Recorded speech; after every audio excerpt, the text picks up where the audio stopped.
Marine Le Pen, bonjour, présidente du Rassemblement national, alors qu'aujourd'hui, la France lance l'acte 2 du déconfinement.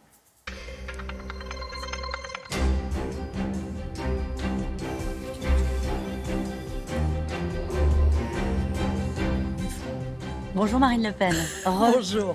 Alors aujourd'hui, les restaurateurs reprennent du service, les cafetiers. L'épidémie semble sous contrôle. Est-ce que vous diriez que ce gouvernement a au moins réussi le déconfinement ?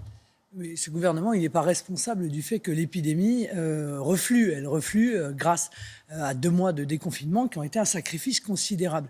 Et ces 2 mois de déconfinement, ils ont été obligatoires parce que la phase d'endiguement de l'épidémie a été ratée, à la différence d'autres pays qui, du coup, ont eu un confinement plus léger, ou moins important, on a eu tort avec les conséquences. De ça, parce que les milieux économiques, parfois, on l'entend dire récemment, disent qu'on a trop fermé, que le confinement a été d'une certaine manière... Mais on ne pouvait plus faire autrement, puisque la phase d'endiguement avait été ratée. Si vous voulez, dès le départ, il aurait fallu, comme le réclamait l'OMS, tester, isoler et traiter.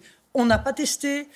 Et par conséquent, on en est arrivé, encore une fois, à ce confinement général qui va avoir des conséquences sociales et économiques qui sont évidemment très lourdes. Et on va en parler. Un mot sur l'application Stop Covid. Ça fait partie de l'arsenal qui est mis à disposition des Français pour éviter une seconde vague, pour gérer l'épidémie. C'est un nouveau geste barrière, a dit Cédric O. Est-ce que vous allez télécharger l'application ?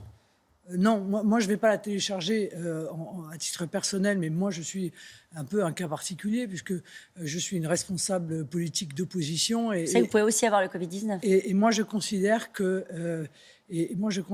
les données de contrôle, le contrôle qui devrait être effectué sur les données de cette application ne sont pas satisfaisants. Voilà, j'aurais aimé qu'il y ait la CNIL qui puisse contrôler, qu'il y ait l'Assemblée nationale, les parlementaires. Oui, non, elle a donné un avis. Oui, d'accord, elle donne un avis consultatif, mais elle ne contrôle pas. Or, lorsque un État peut avoir en main des données aussi sensibles, je considère qu'il doit y avoir un contrôle parlementaire et qu'il doit y avoir un contrôle de la CNIL. Et à partir du moment où il n'y a pas cela, je pense que les conditions de sécurisation de la vie privée de nos compatriotes ne sont pas réunies. Il est encore temps pour le gouvernement d'améliorer ce système en mettant en place ce contrôle. Est-ce que ça veut dire que vous appelez les Français à ne pas la télécharger, à se protéger ? Ou est-ce que vous dites, moi je suis responsable politique, donc mes données peut-être sont sensibles ? Qu'est-ce que ça veut dire ? Moi je ne le ferai pas, mais les autres ? Non, mais moi d'abord, je ne prends pas les Français pour des enfants. Et par conséquent, chacun fait exactement ce qu'il veut. Ce que je note, c'est que ce n'est pas en phase descendante, je pense, qu'une application telle que celle-là peut être utile, mais en phase ascendante. Donc je pense que c'est probablement utile s'il y a un retour du virus, une seconde vague, mais qu'en l'état, dans les différents pays qui l'ont mis en œuvre, ça relève plus du gadget qu'autre chose. Vous parliez des conséquences sociales, on y vient. La suite de la crise sanitaire, c'est naturellement la crise économique. Ryanair a opté pour une réduction des salaires de 10 à 20% pendant 5 ans pour que l'entreprise puisse faire face à la crise. Est-ce que la baisse des salaires, c'est une option pour sauver les entreprises dans une situation de crise comme celle-ci ? Merci Emmanuel Macron. Merci, car c'est une des premières mesures qu'il a mis en œuvre, c'est la capacité pour les entreprises de faire baisser des salaires. Alors on vous dit, ah oui, mais on va demander l'avis aux salariés. Oui, c'est ça. Il donne son avis et s'il n'est pas d'accord, il est viré. Voilà, bon, excusez-moi, mais ça n'est pas la vision que j'ai d'une politique sociale digne de ce nom. Je considère que l'État n'a peut-être pas mis en œuvre toutes les mesures permettant notamment aux TPE-PME de pouvoir survivre à ces fermetures administratives. Excusez-moi, mais je considère que dire aux entreprises, vous aurez la possibilité d'avoir un prêt garanti par l'État, un prêt, ça n'est jamais que quelque chose que l'on doit rembourser. Alors que pendant des semaines, il n'y a eu aucune rentrée, aucune recette. Donc moi, j'avais proposé un autre système qui consistait à accorder aux TPE-PME un forfait de 1 500 € plus 1 000 € par salarié. Ça permettait de préserver les liquidités des entreprises et donc de faire face au redémarrage de l'économie. Ça n'est pas le choix qui a été fait par le gouvernement. Je pense que, hélas, beaucoup de nos TPE-PME qui sont pourvoyeuses d'énormément d'emplois dans notre pays n'arriveront pas à se relever de cette crise. On en vient à Renault qui a présenté son plan d'économie qui prévoit notamment des suppressions de postes en France. Jean-Dominique Sénard affirme que le site de Maubeuge ne fermera pas. Les mêmes mots que ceux utilisés par Bruno Le Maire, ça vous rassure ? Non, ça ne me rassure pas parce que je n'ai plus confiance dans cette parole. Laquelle ? La parole consistant à dire qu'on va préserver tel ou tel site de production. J'en ai tellement entendu. Celle de Jean-Dominique Sénart ou des celle promesses. de Bruno Le Maire? Non, mais ni l'un ni l'autre, pardon, ni l'un ni l'autre. Renault, c'est une trahison politique et un gâchis économique. Voilà, c'est une trahison politique parce que l'État a 22,5% de votes. Or, il aurait pu influer pour éviter ce plan d'économie de 2 milliards. Il ne l'a pas fait. Et pourtant, l'État était intervenu pour empêcher la fusion avec Fiat. Donc, c'est donc que l'État a des capacités. Il ne les a pas utilisées.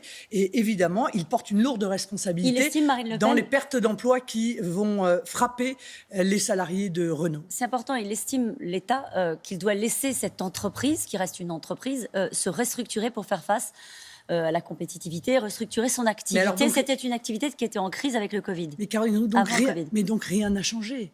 Ça veut dire que le gouvernement considère que c'est la main invisible du marché qui doit diriger nos pays, que l'État n'a pas de vision stratégique à mettre en œuvre, que l'État ne doit pas défendre l'intérêt supérieur de la filière industrielle et donc de la souveraineté et de l'indépendance de notre pays. Or, on voit qu'on est dans une situation scandaleuse où Renault ne fabrique plus que 18% de ses voitures sur le territoire national, alors que Peugeot, qui a des actionnaires dans lesquels il n'y a pas l'État, eh bien Peugeot, lui, en fabrique 36%. Que fait l'État? Qu'est-ce que vous attendez de l'État? Mais j'attends qu'il fasse ce que fait un actionnaire qui défend l'intérêt, qui est l'intérêt du peuple français, à savoir qu'il influe sur les décisions. Il interdit les suppressions de postes et il interdit les fermetures de sites. Il influe comme doit le faire l'État lorsqu'il est actionnaire d'une filière industrielle aussi importante que celle-là. Il émet des exigences, et notamment l'exigence de ne pas fermer des sites de production. Est-ce que vous vous rendez compte tout de même de l'incohérence d'Emmanuel Macron, qui nous explique qu'il faut miser sur le tout électrique pour la voiture et qui envisage tranquillement la fermeture de Flins, alors que Flins fabrique la Zoé, qui est la voiture électrique la plus vendue, notamment en France. En même temps, à un moment donné, ça ne fonctionne plus. On l'a entendu dans la revue de presse, Thierry Breton propose que l'Europe se dote de ressources propres pour financer notamment les plans de relance, taxes aux frontières de l'Europe pour donner accès au marché unique, type taxe GAFA, ou taxer les produits qui ne respecteraient pas les normes écolo. C'est l'Europe qui se protège? La réalité, c'est que M. Breton, qui a été élu d'ailleurs au Parlement européen par tous les partis français, sauf le Rassemblement national, de LR à LREM, ils l'ont choisi, est en train de nous préparer à un impôt européen, un impôt supplémentaire qui va peser sur les Français. Évidemment, nous nous opposerons à cela. C'est une fuite fédéraliste. On voit que, en réalité, au lieu de changer totalement, de faire du patriotisme économique, de se protéger de la concurrence internationale déloyale, l'Union européenne veut mettre plus de contraintes, plus d'Europe et plus d'austérité, car la deuxième vague, pour le coup, si on peut parler de deuxième vague, la deuxième vague, ça va être l'austérité imposée à la Grèce il y a quelques années et qui sera la contrepartie des mesures budgétaires mises en œuvre. Un mot sur les États-Unis pour finir cette interview. Le pays est en proie, on le sait, à une crise d'une violence rare depuis la mort de George Floyd, tué par un policier du Minnesota. Hier soir, Donald Trump a menacé de déployer l'armée pour dominer les rues. La loi et l'ordre, ça suffit comme réponse, comme dans un cas comme celui-ci? Oui, c'est pas l'armée, c'est la garde nationale. Parce que l'armée n'a pas le droit d'intervenir l'américaine n'a pas le droit d'intervenir sur le territoire. On est soldats de la garde nationale. Non, oui, moi, ce qui m'intéresse plus même, c'est quand je vois un certain nombre de responsables politiques qui se réjouissent de ces scènes de guerre civile, de lynchage, de pillage, et qui expriment le souhait de voir importer ces guerres raciales sur le territoire national. Monsieur Mélenchon, notamment, dont je condamne avec force les propos, et dont on voit que son rêve est un véritable cauchemar. Nous continuerons au Rassemblement national à défendre la laïcité, à s'opposer au communautarisme, à défendre le pacte républicain, parce que nous ne voulons surtout pas que les gens se déterminent en fonction de la couleur de leur peau. On voit les conflits que cela donne. Ce qui est important, c'est d'être français en France. Et être français, ce n'est pas une histoire de couleur de peau. Être français, c'est aimer la France, son histoire, sa culture, son mode de vie.